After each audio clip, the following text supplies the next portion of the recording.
Καλησπέρα σας κυρίες και κύριοι. Καλώς ήρθατε σε μία ακόμη εκπομπή Ευρώπη τώρα. Είστε συντονισμένοι στο Thrakii.net και για τα επόμενα λεπτά θα δείτε όλες τις τελευταίες εξελίξεις από το Ευρωπαϊκό Κοινοβούλιο. Πιστός μας συνεργάτης στο Europal TV.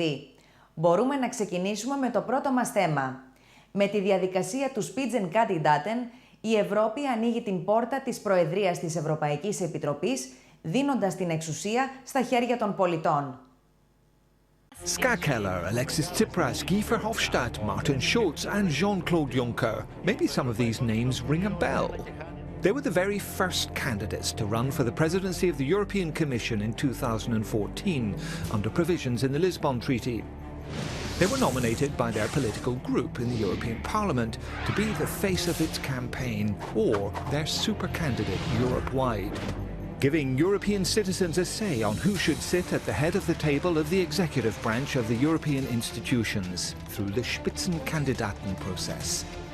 Before that, the President of the European Commission was designated behind closed doors by the European Council, composed of the heads of state and government of all EU member states. But even after nomination, the President has to be confirmed by MEPs. After hours of grilling of the proposed candidate, the Parliament votes for or against him or her. If confirmed, the newly appointed President takes office for 5 years. But what does the President do when in office? He decides on the organisation of the European Commission, allocates portfolios to commissioners, one per member state, which he can change at any time. The President also determines the Commission's policy agenda, which best defends the general European interest. The President works in close collaboration with commissioners. They meet once a week and are known as the College. It decides on the strategic objectives, draws up the annual work programme and is collectively responsible before the European Parliament. Finally, the President represents the Commission during European Council meetings, G7 and G20 summits, bilateral summits with third countries and during major debates in the European Parliament. It seems to be Αντιπροσωπεία της Επιτροπής Πολιτικών Ελευθεριών επισκέπτεται την Ελλάδα για να αξιολογήσει την κατάσταση των μεταναστών και την εφαρμογή της συμφωνίας μεταξύ της Ευρωπαϊκής Ένωσης και της Τουρκίας. An intolerable situation for people fleeing war and persecution. So declared Peter Niedermüller, MEP leading a Civil Liberties Committee delegation to the Idomeni refugee camp in Greece. The camp, near the border with the former Yugoslav Republic of Macedonia, holds nearly 10,000 people, 40% of whom are children. They've been waiting there since the border was closed 2 months ago. The situation in Idomeni is not human way of life. This is our political and moral responsibility to try to find a better solution. What the delegation sees and hears will feed into future discussions on reform of the Dublin regulation on asylum and on the EU-Turkey deal, which has been active from March the 20th. It's been criticised by NGOs and international organisations, and above all, by migrants themselves. There's a lot of emotion, a lot of tension against the European Union, against Europe. Because people say after 20th of March, there's actually no possibility to come to Europe from here. Since the Turkey deal was signed, the number of attempted and successful crossings to Greece has fallen from 1,600 in February to 100 in March. That may comfort the Greek government, reducing the pressure on their system, but also because fewer people are dying trying to get to their country.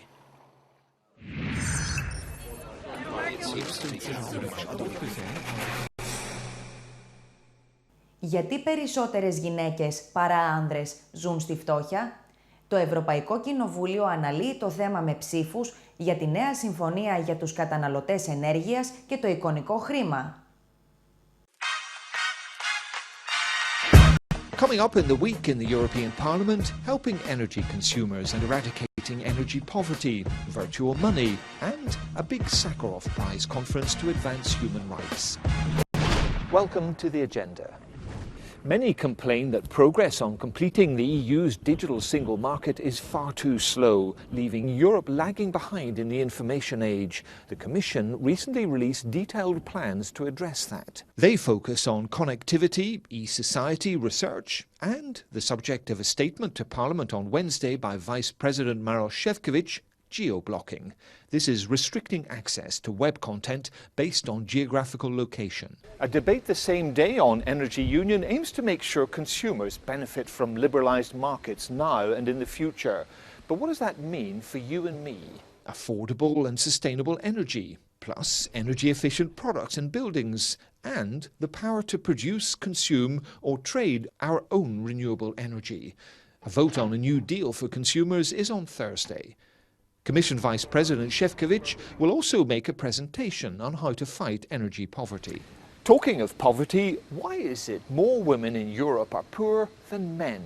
65 million live in poverty, well over the 57 million men. Look to single parenthood, austerity, job discrimination, unequal pension rights for answers, says Maria Arena. She's the author of a report on the gender perspective of poverty. The debate is on Wednesday, the vote is on Thursday. Now you see it? Now you don't. At least you wouldn't if I was a halfway decent magician. And you certainly wouldn't if it was virtual money, like, say, Bitcoin. It appeared in 2009. For the first time, Parliament will be delivering a report on Wednesday on the implications and complexities of virtual money. A vote follows on Thursday. And now, in brief, here are some other highlights of the week. King Willem-Alexander of the Netherlands will address plenary on Wednesday. On Tuesday, Parliament's Economic Affairs Committee votes on rules against tax avoidance that distort the internal market.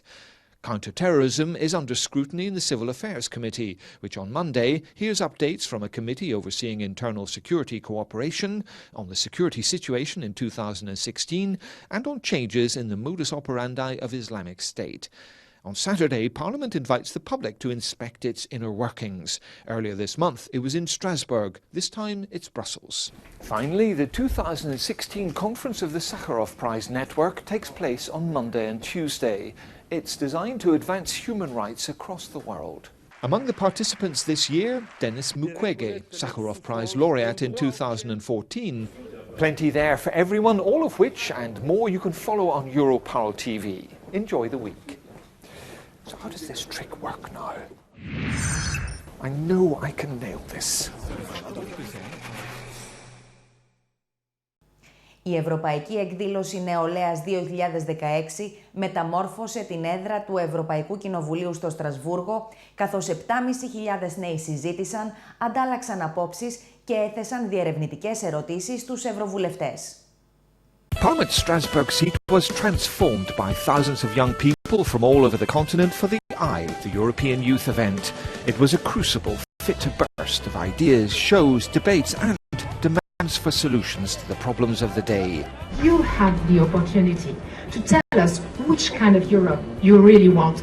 That they did, a Europe without chronic youth unemployment for a start. Lots of people study hard without getting the job that scares me. This is the question also for the politicians, how they want to fix it. Celebrity appearances included Denis Mukwege, the Sakharov Prize winner, and the pioneering Congolese surgeon helping the victims of rape, and Samantha Cristoforetti, an astronaut with the European Space Agency. The future of Europe, together we can make a change, was the idea driving debates on everything from space and innovation to climate change, sustainability and democracy. Having a space like this to come together and share those and try and shape Europe to be the place that we want it to be is really important. I expect a lot of contributions towards EU agenda from the young people and that EU officials will hear them. Entertainment was never far off, with musicians and artists performing in the name of a solidarity which they feel, even if many believe their elders don't.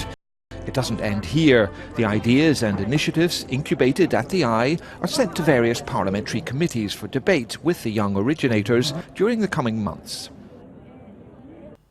Στο σημείο αυτό θα κάνουμε ένα σύντομο διάλειμμα για διαφημίσεις. Επιστρέφουμε σε λίγα λεπτά με το δεύτερο μέρος της εκπομπής Ευρώπη τώρα. Μείνετε στο Thrakinet.